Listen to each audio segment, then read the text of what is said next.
I'm already not making money from this. Hiring people, You obviously can't pay a salary. if you had to give like just some real quick like financial advice to a poet who's listening to us in this conversation right now and they're kind of being like this isn't realistic Mm. for me, what would your approach be to that? So I'll be honest and transparent. How big is your team right now? Social media wise, we have two currently. I think two and an intern. So in total three. How did you find these people, by the way? Referral through Mm, connecting with other business owners who are doing well on their social media mhm, and just opening my mouth and asking. And that I think that is a piece of business that a lot of people miss is they try to do it themselves and figure it out themselves and themselves when if you connect yourself and build a circle around you of others who inspire you who are also making some moves then and also those people not being um, gatekeepers and information hoarders and are willing mhm. to share resources with you. Has it been difficult just in terms of like even just retaining talent? Like, how do you, when you're Mhm. hiring someone or when you're bringing people in, what are some of the things that you're keeping in mind? Well, when you're a small business, it's I won't put a stamp on it and claim it, but oftentimes there's turnover. I like to encourage my team to you know be ambitious and sometimes to my detriment because they become ambitious and start their own Mhm, thing, and then I just like people who are ambitious around me. And I don't necessarily work well with just doers. I work well with other visionaries because with the task that I hand to you, I would love for you to be the visionary for that mhm, task or for that department. So I don't have to still be the visionary for that particular mhm, department. I want to take my mind off of it. And then we just report back to each other to find out how well it's going. So it's mhm, I'll be honest with you. I just started building a team earlier this year. mhm. So for the past 7 or 8 years, it's been me. So whatever you've seen go out there for the past 7, 8 years, it's literally been me from my cell phone. So Mhm, now it's just time to scale and take things to the next level. But it's difficult. I tried it mhm, before and it didn't work out. I just think it wasn't time, but now it mhm, is. mhm, mhm. So you say you've been doing this for about 8 years or so, give Oh, or for take? sure. Yeah, since Mhm, yeah, 2015 with the mhm, Poet Life. But even before then, I had a nonprofit called Fighting Cancer with Poetry. I've always been an entrepreneur, man, since I was super young. And now I'm teaching my daughters the same. And I just believe mhm, that's the way to control how your life turns out. mhm, mhm. That's what I try to tell. Like safety isn't safe. Like I know people get to the 9 to 5 and they're like, I have the job, but it's like new boss comes in, economy changes, things like that. Mhm. One of my favorite quotes about bosses is your boss is never going to pay you enough to live in the same neighborhood as you. And it's like Oh, for sure. 100%. Yeah. So, so a lot of people are probably thinking writing, poetry, Mm. okay, maybe business, fine. Hiring people to get poetry going. So, like, can you walk us through a little bit of the steps you took to get ready to make that first hire, some assumptions in things that you think people need to know about that whole process? Sure. I studied. I got on or I enrolled into YouTube University, and looked up whose or what role is the first person you should hire. And two roles came to be they were an assistant, right, to all of the work that you've been doing that you now feel as though can and should be passed on so you can focus on scaling and growing the business, pass it on to an assistant or an admin assistant. The second role would be an ops manager. Um, but don't rush so fast to get both. Work with the assistant and let that assistant be somewhat the ops manager for the moment, right? And you all work in tandem. But as things start to flow, you can then get that ops manager.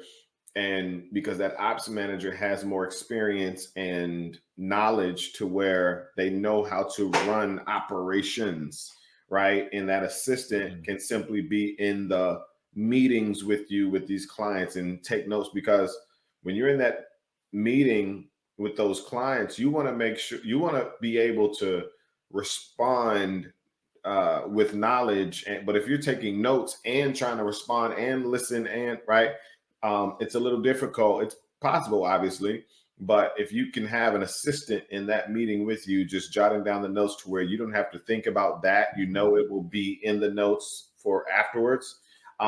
It's a beautiful thing, and for I think some months, it was just myself. I actually brought on an admin assistant and an operations manager somewhat around the same time because at the beginning of this year, I knew that I was ready to fly and with this new mindset of knowing what you have and how valuable what you have is, I was ready to go and I put some money to the side to be prepared. Now, here's the thing: you obviously can't pay a salary Mhm. Mhm. starting out, so it's like you have to find someone that already has a 9 to 5, Mhm.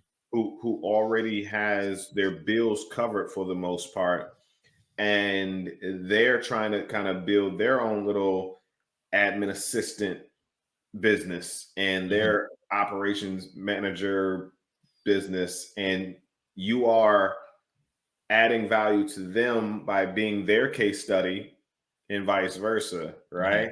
So that's hard, but that's why Mhm. it's so important to be connected with other business owners who may have found, right? So I basically asked a colleague of mine who also has a poetry business who he uses or if he knows of anyone. And phone call, had an admin assistant that he uses, and we shared and used the same person, Mhm.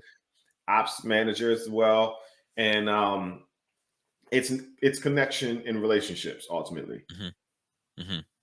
No surprises there. There's no Right, changing because that. you're not gonna find that on Indeed and expect them to, accept Mhm. pay for what you have. It's just Mhm. not gonna happen. Did you consider virtual? I mean, it's relatively common. People look at virtual assistants. Get your person in the Philippines or something like Yes, that. Is that something you looked yes. into? More than looked into it. I've had a virtual assistant as well, where she was my scheduler, who would take the lead list, the leads list, and start reaching out to them, but also DMing poets and people a script that a real natural script that sounds like somebody was actually trying to talk to you, um, and spark up that conversation. And yeah, no, it's definitely beneficial. But the hard part is oftentimes the communication, because when you're trying to Mhm. explain some things just through text, and the Zoom really isn't zooming like you want it to, it's a little difficult. So you kind of want to work with someone uh, in the States willing to even travel when there's an event and things of that nature. But there's definitely value in virtual assistants for sure. Mhm. Mhm. You also mentioned you had an intern. Is your intern, if you're willing to discuss Yeah, that a yeah, little yeah, bit. sure. Is that a paid internship? Is that like a volunteer thing? So it is value for value. It is that intern, just like a regular internship program. You create an internship program and make sure that what you have to offer as far as experience is valuable, right? Like if it's a college student who's looking for social media experience, great. And there are, this generation or this new generation of teens and early 20-year-olds that still see the value in an internship for the experience. It's far in between, but you put it out. As a matter of fact, the website is called Handshake. I think it's handshake.com, if I'm not Mhm, mistaken, or ed, I don't know. Just mhm, Google it, mhm, Handshake. mhm, And mhm. you can create an account and post your internship roles on there, and students around the country will apply, and they know what they're getting into. They know it's not a Mhm. paid situation, but they're coming in for the experience and to bulk up their resume. Because I think again, a lot of poets are going to be thinking like, I'm already not making money from this. Why am I going to pay? Like I think a lot of people are going to kind of have that mindset. I think a lot of people are also missing out on there's a whole lot of accounting and tax things that can work to your advantage. For instance, if you're I am not a CPA. I'm not licensed to give any financial advice. There are advantages, like if you have kids um, that are younger and you get them working for you, there's tax advantages that can come with that. There are things like, for instance, write-offs and things like submission fees. Anything you're doing related to writing that you have to pay for.